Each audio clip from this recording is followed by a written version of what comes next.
Iran Israel সংঘাত নিয়ে আলোচনার জন্য আমাদের সঙ্গে স্টুডিওতে সরাসরি যুক্ত হচ্ছেন মালিহা সোহরাওয়ার্দী। যাচ্ছি তার কাছে।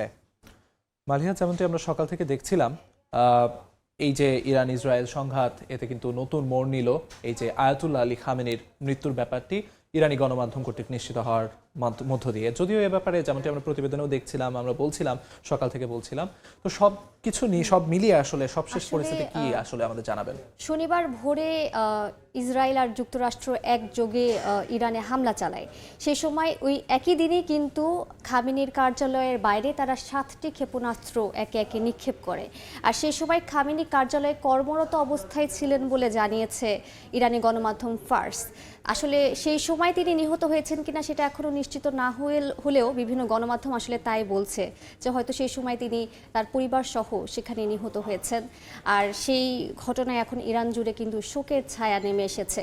40 দিনের রাষ্ট্রীয় শোক ঘোষণা করেছে সরকার, 7 দিনের সাধারণ ছুটি ঘোষণা করেছে।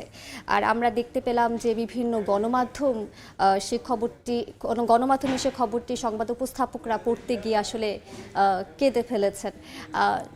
যেমন আমরা দেখলাম যে 40 দিনের রাষ্ট্রীয় শোকের বিষয়ে যদি বলি, আয়াতুল্লাহ আলী খামেনি কিন্তু ইরানের সর্বপ্রথম ধর্মীয় সর্বোচ্চ নেতা যিনি শহীদ হলেন।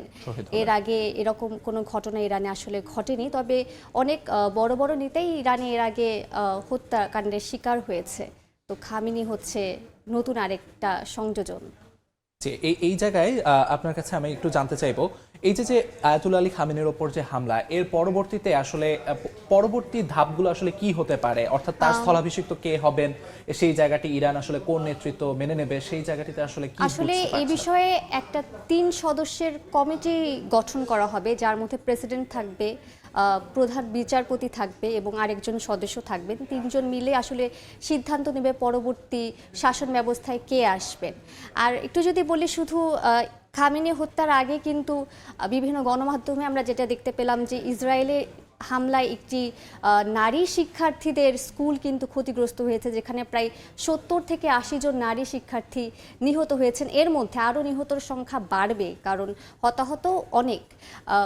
সেই সঙ্গে 2টি স্কুল ক্ষতিগ্রস্ত হয়েছে, সরকারি ও সামরিক স্থাপনা ক্ষতিগ্রস্ত হয়েছে। 24 ঘন্টায় 24টি প্রদেশে ইরান হামলা চালিয়েছে। যদি আমি একটু যোগ করি, আজ সকালেও কিন্তু আয়াতুল্লাহ আলী খামেনির মৃত্যুর পরেও কিন্তু ইসরায়েলের পক্ষ থেকে, যেমনটি আন্তর্জাতিক গণমাধ্যমগুলোতে দেখা যাচ্ছিল, 30টি বিভিন্ন স্থাপনায়, গুরুত্বপূর্ণ স্থাপনাগুলোতে আসলে হামলার খবর পাওয়া গেছে।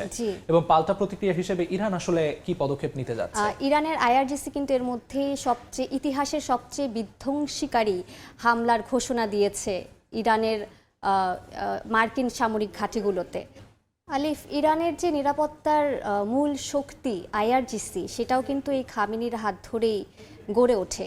খামেনি আসলে ইরানের যে রাজনীতি বলেন, নিরাপত্তা ব্যবস্থা বলেন, সবকিছুর উপরে খামেনির একটা জোর প্রভাব ছিল বলতে পারি আমরা। আসলে ইরানের যে জাতীয়তাবাদ, সেই জাতীয়তাবাদের এক মহিরুহ ছিলেন আসলে খামেনি। এবং এই যে তার মৃত্যু, এর মৃত্যুতে আসলে যে পাল্টা প্রতিক্রিয়া ইরানের পক্ষ থেকে, সেই পাল্টা প্রতিক্রিয়া সম্পর্কে অনেক হুঁশিয়ারি, হুমকি আমরা শুনতে পাচ্ছি। তো সে ব্যাপারে কি তথ্য আপনার কাছে আছে? আমরা শুরু থেকেই, যখন থেকে ইরান যুক্তরাষ্ট্রের মধ্যে পারমাণবিক কর্মসূচি নিয়ে নানা আলোচনা চলে আসছিল, তখন থেকেই আমরা কিন্তু ইরানের পক্ষ থেকে নানা ধরনের হুঁশিয়ারি শুনেছি যে সর্বোচ্চ নেতার উপর কোনো ধরনের আঘাত আসলে তারা কিন্তু ছেড়ে কথা বলবে না।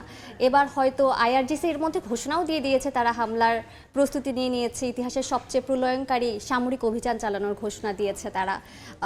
হয়তো আমরা এর মধ্যে হামলার ঘটনা দেখতে পারবো। এর মধ্যে হয়েছে, যেমন দুবাই ও বাহরাইনে ক্ষতি হয়েছে, দুবাইয়ের একটি বিমানবন্দর ক্ষতিগ্রস্ত হয়েছে, যেখানে 4 জন আহত হয়েছে। আর ইসরায়েলের আকাশ ব্যবস্থায় জরুরি অবস্থা ঘোষণা করা হয়েছে। দেখুন, এই যে খামেনির দীর্ঘ 50 বছরের প্রায় 50 বছরের কাছাকাছি একটি সময় ধরে তিনি শাসন করে গেলেন। এই শাসনে এই শেষ সময় এসে ডিসেম্বরের কাছাকাছি সময় আমরা তার বিরুদ্ধে বিক্ষোভ দেখতে পেলাম। বা সবকিছু মিলিয়ে আসলে খামেনি আসলে কতখানি ভূমিকা রেখেছেন ইরানি জাতীয়তাবাদে, কিংবা এই যে প্রতিটি আক্রমণের পরেই যে তাদের নিজেদের মধ্যে বিক্ষোভটিকে দূরে সরিয়ে রেখে তারা যে এক হয়ে সংগ্রাম করেছে, সেই ব্যাপারে খামেনির যে ভূমিকা, সেই ব্যাপারে আপনি আমাদের জানালেন, সেজন্য আপনাকে অসংখ্য ধন্যবাদ। এবং আমরা দর্শকদের জানানোর চেষ্টা করব প্রতি মুহূর্তে সবশেষ কি খবরাখবর আমাদের সঙ্গে থাকে। এবং আপনার মূল্যবান সময় দিয়ে আমাদের সঙ্গে যুক্ত হওয়ার জন্য আপনাকে আবারও ধন্যবাদ দিয়ে শেষ করছি। ধন্যবাদ আলিফ।